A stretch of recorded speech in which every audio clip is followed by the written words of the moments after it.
अस्सलाम वालेकुम। डॉक्टर शाहीन है रियल वर्ल्ड एंटरटेनमेंट की जानिब से आपसे मुखातिब है। मैं आज ड्रामा जेंटलमैन की 13 से लेकर 24 क़िस्तों तक का तज्ज़िया पेश करने जा रही हूँ। मैंने पहली 12 क़िस्तों के बारे में आपको बताया था। मैं बहुत पुरुमीद थी कि एक शानदार ड्रामा होगा। इसमें एक स्पार्क था, इसका टेम्पो बड़ा फास्ट था, डायलॉग बहुत खूबसूरत थे और फोटोग्राफी भी बहुत अच्छी थी। लेकिन न जाने क्या हुआ, शायद इस ड्रामे को नज़र लग गई। अब 13 से लेकर 24 क़िस्तों तक इसका टेम्पो बहुत स्लो हो गया है। इसके डायलॉग में भी वो चाशनी और वो जिद्दत नहीं रही जो कि पहले हुआ करती थी, और कहानी में भी बहुत से झोल आने लग गए हैं। तो ये कहानी जैसा आप जानते हैं मुन्ना इकबाल की है, जिसके बारे में मैं कुछ कहना पसंद करूँगी क्योंकि ये उन पे फिट आता है। मुन्ना बड़ा प्यारा, ज़रना का दुलारा, कोई कहे चांद कोई आँख का तारा। एक दिन ज़रना से बोला, है मेरे घर में चूल्हा, क्यों न मिले के रोटियाँ बनाए।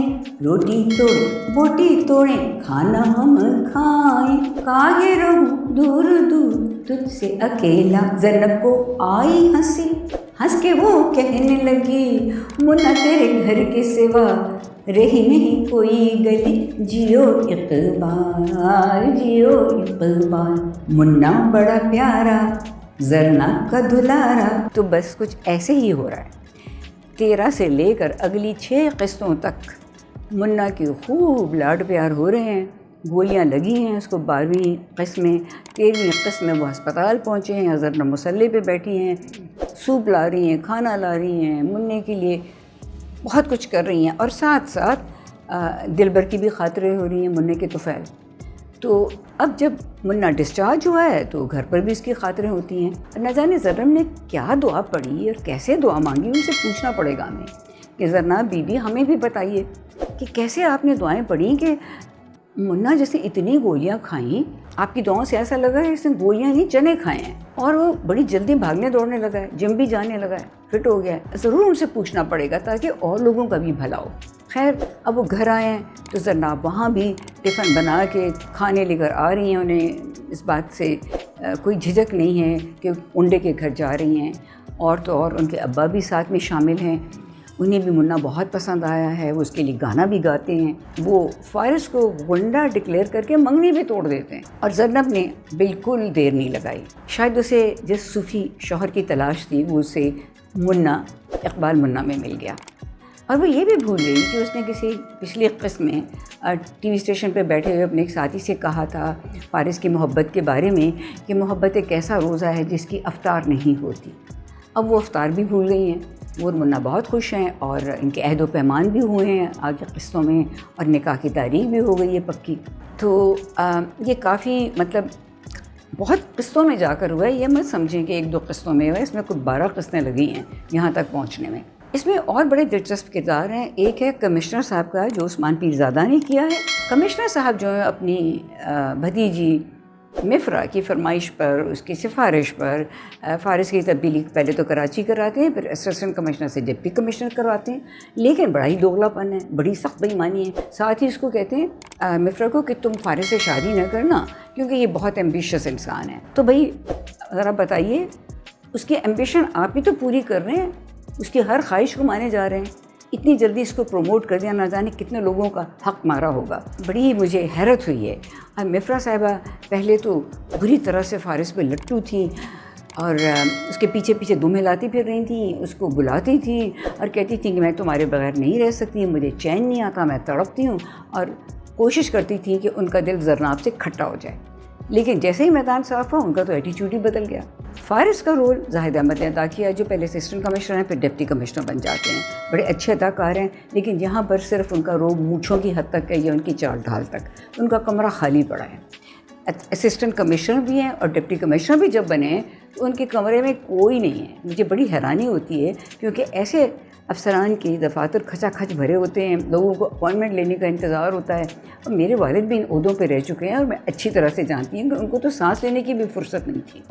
और यहाँ पर फारिस साहब यही इसी प्लानिंग में लगे हुए हैं अपने ऑफिस में बैठ के कि कैसे मुन्ने का पत्ता काटा जाए, यानी इसको खैर मारा जाए। पत्ता काटना तो और बात है, कैसे उसको जान से मारा जाए। رحمتی کے ساتھ مل کے پلاننگ کر رہے ہیں اور اسے کہتے ہیں کہ میں انعام کے طور پہ تمہیں زرناب دوں گا. یہ کتنی احمقانہ بات ہے. جیسے کہ زرناب کوئی ٹرافی ہے, کوئی میڈل ہے, کوئی بے جان سی گڑیا ہے, یا پھر مٹھائی کا ڈبہ ہے کہ جس کو مرضی پکڑا دو. اس کی اجازت کے بغیر کیسے دیں گے؟ اور بھئی آپ کی تو منگنی ٹوٹ چکی ہے زرناب کے ساتھ. تو یہ سمجھ نہیں آتا کہ ڈرامہ 12 قسطوں کے بعد کیا کسی اور نے لکھا ہے. پلان یہ بھی بن رہا ہے کہ کسی طرح منا اور زرناب کے نکاح کو رکوایا جائے, اور اس کو رکوانے کے لیے منا کے بازو, ہاتھ پاؤں جو بھی ہیں کاٹے جائیں, اس کے ساتھیوں کو ہٹایا جائے. ان کا دائیں ہاتھ دلبر ہے, تو 23ویں قسط میں تو دلبر کو مارا جاتا ہے اور 24ویں قسط میں اس کا جنازہ ہے. اچھا خیر, اس سے پہلے کچھ بتاتی جاؤں کہ مفرا صاحبہ جو ہیں وہ ایک ماچس کی تیلی کی طرح ہیں, جگہ جگہ آگ لگاتی پھر رہی ہیں. پہلے تو ایک دفعہ وہ زرناب کے ٹی وی اسٹیشن پہنچیں, پھر اس کے گھر بھی گئی ہیں, اور اب منا کے گھر بھی پہنچ گئی ہیں, اور منا نے بھی آنے دیا, روکا کیوں نہیں. اب وہ دادی اماں بن کے اس کو کہتی ہیں کہ جمعے کو نہیں, تم اتوار کو نکاح پڑھوانا. اور منا بھی چھوٹے سے بچے کی طرح مان گیا ہے, ٹھیک ہے جی اوکے. اب ان کا نکاح بھی پوسٹ پون ہوا ہے. ادھر سے جو رحمتی اور فارس کی پلاننگ تھی, حالانکہ رحمتی تو ہسپتال میں ہے, اس کی دونوں ٹانگیں زخمی تھیں, خیر پلاننگ کر رہا ہے وہاں سے جو بھی ہو رہا ہے کہ دلبر کا کام تمام کر دیا جائے. تو یہ 23ویں قسط میں ہو جاتا ہے, اور سب مکر رہے ہیں کہ نہیں ہم نے کچھ نہیں کیا. لیکن منا اگلوا لیتا ہے کہ یہ موزم نے کیا, وہ موزم کو مارے گا 24 قسط میں. لگا ایسا ہی ہے اینڈ پر. اور یہ اب خون کی ہولی کھیلی جائے گی, یعنی کہ منا چن چن کر رحمتی کے ساتھیوں کو مارتا جائے گا, اور ہو سکتا ہے کہ رحمتی بھی یہی کرے. اور ساتھ ساتھ یہ بھی بتا دوں کہ کچھ قسطوں میں بہت پہلے یعنی کہ منا کو ڈان بنا دیا گیا ہے, اور جو رحمتی کی پوزیشن تھی وہ منا کو دے دی گئی ہے, اور وہ کافی با اختیار ہو چکا ہے. خیر اب دیکھیں گے یہ خون کی ہولی کہاں تک چلتی ہے. اچھا ہوتا کہ اس قتل و غارت کی بجائے کوئی صلح صفائی کا راستہ نکالا جاتا. اب آ جائیں رحمتی کی طرف. اس کا رول عدنان صدیقی نے ادا کیا, جو بڑے منجھے ہوئے اور بڑے اعلیٰ لیول کے ایکٹر ہیں, لیکن یہ رول ان کو بالکل سوٹ نہیں کیا. ایسا لگتا ہے کہیں کہیں جیسے کہ وہ اوور ایکٹنگ کر رہے ہیں, بناوٹی انداز سے بول رہے ہیں, نیچرل ایکٹنگ نہیں لگ رہی, جو کہ ان کا خاصہ ہے. تو یہ رول ان کو سوٹ نہیں کیا. کوشش کریں کہ آئندہ ایسے رول مت لیں. اب آگے جا کے دیکھتے ہیں کہ کیا ہوگا. ظاہر ہے زرناب اور منا کی شادی تو ضرور ہوگی. رحمتی بچے گا یا مر جائے گا, لگتا ہے تو یہ کہ اس کو بھی اڑایا جائے گا. تو بہرحال میں اس ڈرامے کے بارے میں صرف اتنا ہی کہنا پسند کروں گی کہ اس کی ابتدا بہت اچھی تھی, لیکن 12 قسطوں کے بعد اس کا تو مزاج ہی بدل گیا ہے. میں تو اس ڈرامے کو مزید نہیں دیکھنے جا رہی. ہاں آپ کے پاس وقت ہو تو دیکھیں, لیکن اس پہ بہت پیسے خرچے گئے ہیں, اور اپنے وقت کی بھی قدر کریں. یہ بھی کہنا بچا ہوگا کہ اس تحریر میں وہ بات نہیں ہے 12 قسطوں کے بعد جو خلیل الرحمن قمر کی تحریروں کا خاصہ تھا. میں ان کی بہت قدردان ہوں, ان کی شاعری بھی بہت اچھی ہے, لیکن معذرت کے ساتھ کہنا چاہوں گی اب تیری باتوں میں وہ لذت رہی نہ ذائقہ, اب تیری باتوں میں وہ لذت رہی نہ ذائقہ, باسی جلیبی رہ گئی شیرہ ٹپک گیا.